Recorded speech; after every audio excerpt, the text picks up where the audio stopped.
Puisqu'on parle de défense nationale, hein, Monsieur le Président, il y a peu de temps, il y a une armée d'un pays voisin qui avait fait une incursion en territoire burkinabé pour planter son drapeau, mais très rapidement, l'armée burkinabé a réagi pour remettre le drapeau national. Quelle analyse faites-vous de cette situation-là? Une chose aussi est très importante. Aujourd'hui, personne ne connaît notre armée, si je peux le dire, à l'international. Personne ne maîtrise notre armée. Bonsoir, Excellence. Bonsoir. Alors, Excellence, quel bilan pouvez-vous faire en termes de reconquête du territoire national? En termes de reconquête, aujourd'hui, nous pouvons dire que l'initiative est nôtre. Ça, c'est le volet le plus important. Pendant plusieurs années, depuis le début de cette guerre, nous avons été attentistes et l'ennemi qui donnait le rythme de la manœuvre. Et le changement, donc, cette bascule, le fait qu'on ait repris l'initiative de la manœuvre, c'est très important. Et pour pouvoir reprendre l'initiative de la manœuvre, il a fallu donc beaucoup d'efforts en termes de recrutement, d'équipement, mais surtout de formation. Parce qu'une chose aussi est très importante. Aujourd'hui, personne ne connaît notre armée, si je peux le dire, à l'international. Personne ne maîtrise notre armée. Nous avons quitté ce carcan de se faire former par les autres, se faire dicter le programme par les autres, la tactique par les autres. Aujourd'hui, tout est endogène. Donc, ce sont des Burkinabés qui conçoivent le programme en fonction des retours d'expérience sur le terrain, qui forment les hommes, ce qui fait que nous arrivons à faire des prouesses. Et à l'heure où je vous parle, nos unités ont conquis beaucoup de localités, notamment en allant au nord de Djibou.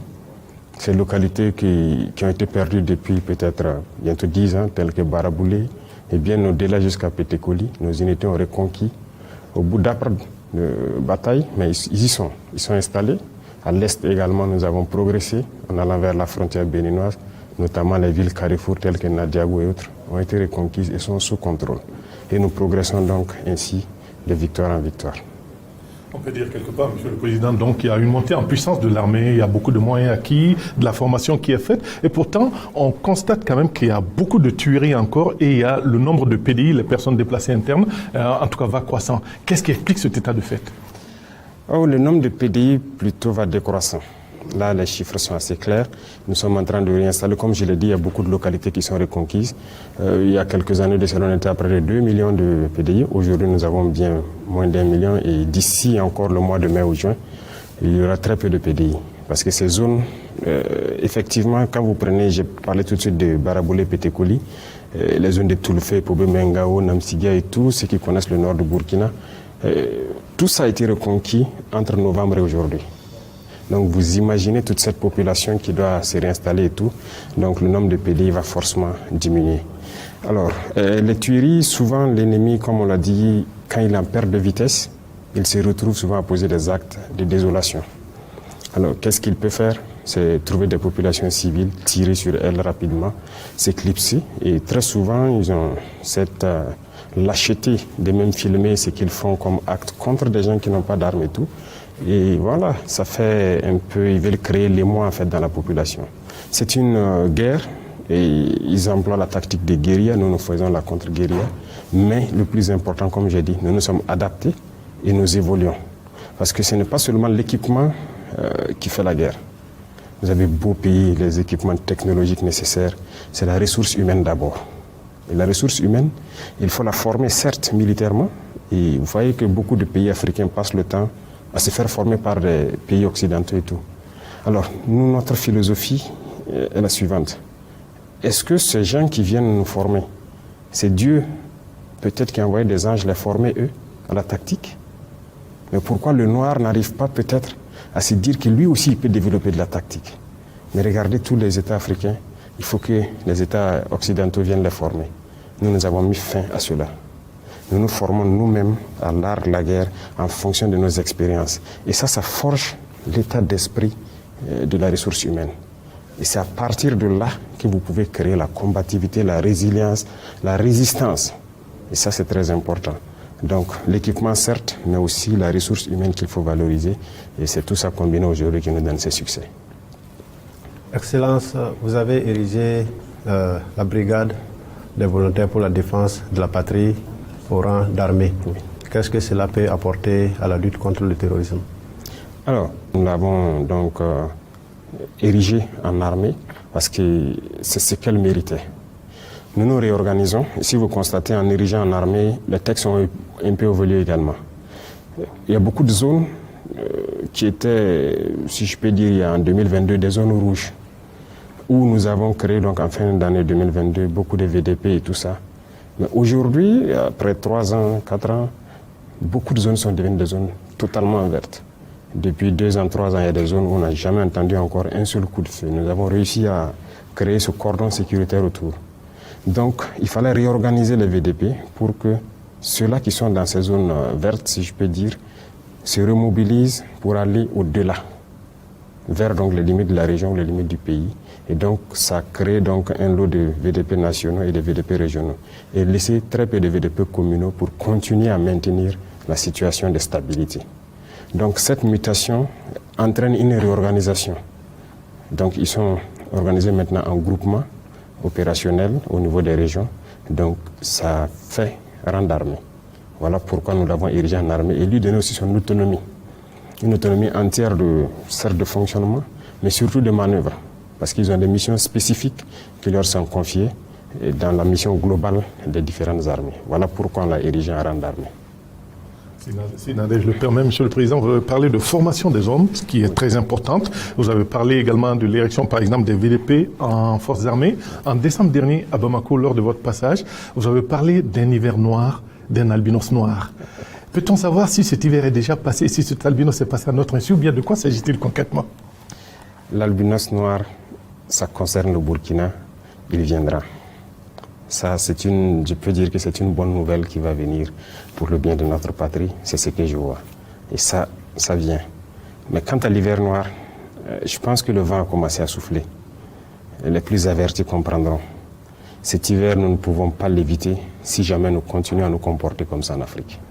Ceux qui pourront rapidement se joindre pour qu'on puisse se protéger, tuer les loups pour utiliser les peaux et se protéger, couper le bois mort pour faire du feu ou ériger les collines qui vont stopper le vent. Ceux qui pourront le comprendre, le comprendront. Mais l'hiver est déjà là. Le vent a commencé à souffler. Et si, je dis bien si nous continuons dans ce comportement, nous, chefs d'État, rien ne peut l'empêcher. Alors, Excellence, vous l'avez dit tantôt, beaucoup de progrès sont enregistrés sur le terrain en matière de reconquête du territoire. Mais à quand la fin du terrorisme au Burkina? Je peux dire que le rythme auquel nous avançons actuellement depuis novembre, je peux vous rassurer qu'à ce rythme, on n'est pas trop loin.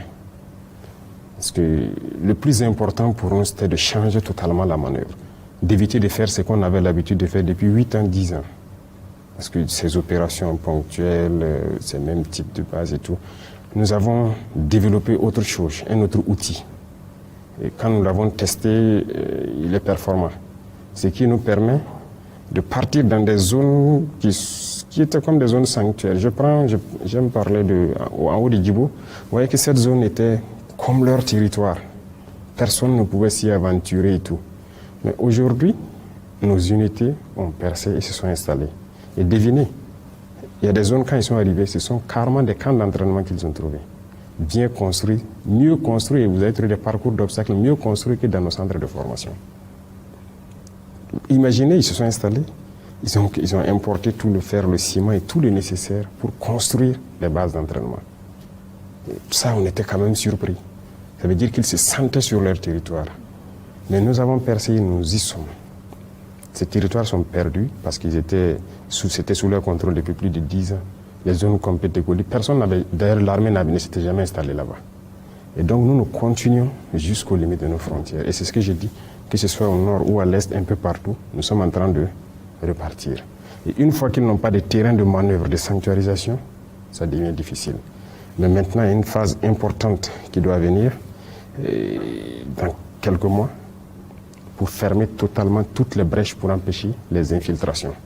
Parce que souvent, c'est ça, nous pouvons nous installer, mais ils peuvent trouver le moyen de s'infiltrer, soit poser des UED, ou s'infiltrer par petits binômes, venir tuer à l'arrière, créer donc ces événements d'émotion et tout.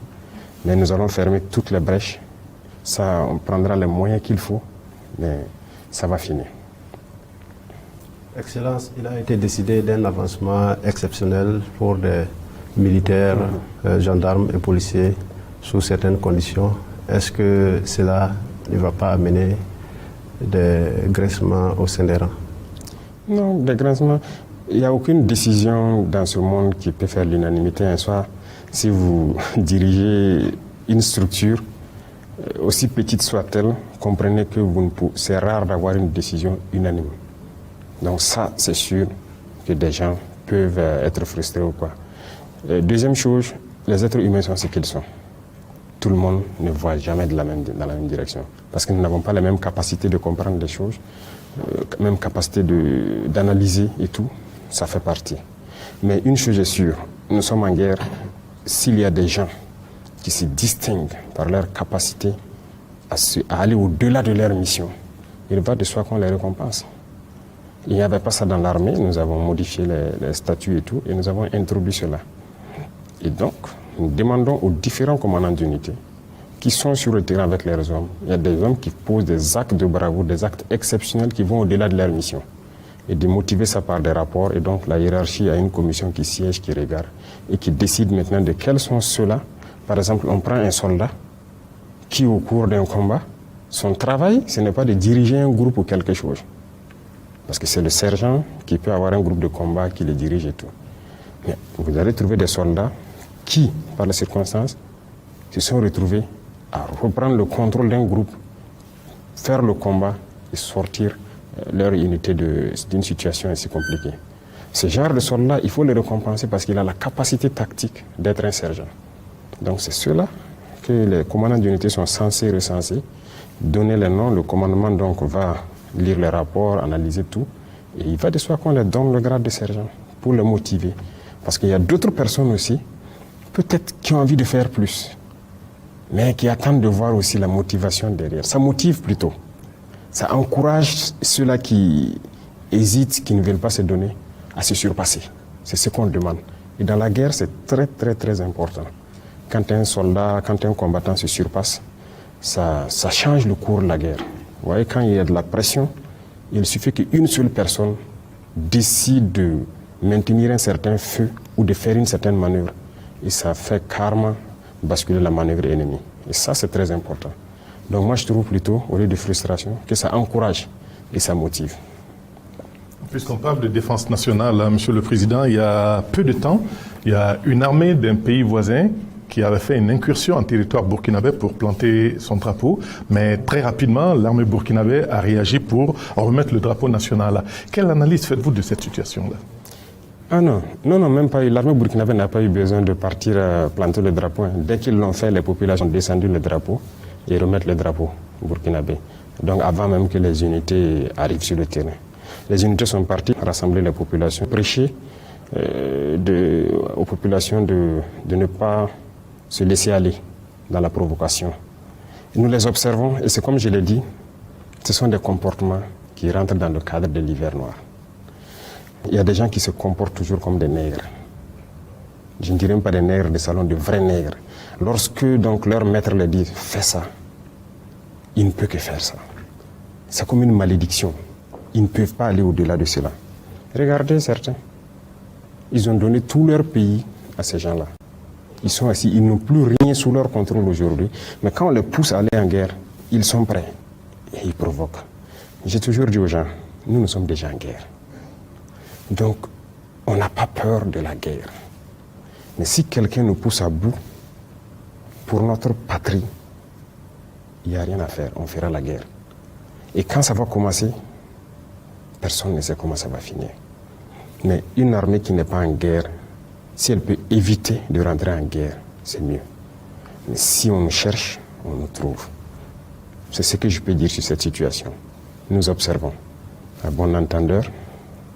Excellence, justement, nous sommes au terme donc, de ce premier volet consacré donc, à la défense et à la sécurité.